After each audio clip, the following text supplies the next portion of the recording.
Jacob Rees-Mogg has justified his description of Partygate as fluff despite Andrew Marr having to bury his father under lockdown restrictions while cabinet ministers held drinking parties. The Brexit Opportunities Minister, a close confidant of the Prime Minister, dismissed the furore over Mr Johnson's rule-breaking, claiming that there were more pressing political matters.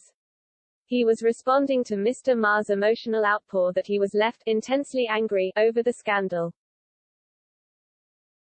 as he and many more members of the public were deprived of having proper funerals for their family members by rule-makers who ignored their own instructions.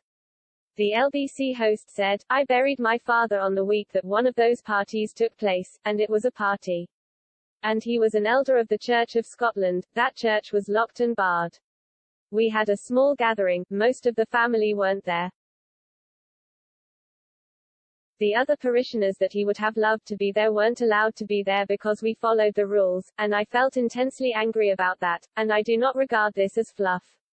Mr Rees-Mogg admitted that the shutting down of churches was something he regretted, but was otherwise intransigent in his defense of the PM. Jacob Rees-Mogg said, "In comparison to the war in Ukraine, with a fundamental threat to the safety of the West from Putin, a fine for something that happened 2 years ago is not the most pressing political matter." He said, "What is happening now 2 years on against what's going on in Ukraine, what is going on with the cost of living crisis, one has to get a sense of perspective. What is going on in Ukraine is fundamental to the security of the Western world. And you are comparing this to a fine issued for something that happened 2 years ago?" Before apologizing to the House of Commons today, the Prime Minister spoke with world leaders, including US President Joe Biden and French President Emmanuel Macron, about the situation in Ukraine.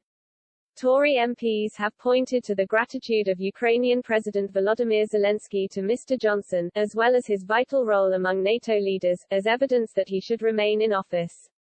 But senior Labour frontbenchers have called these reasons reprehensible and utterly ridiculous.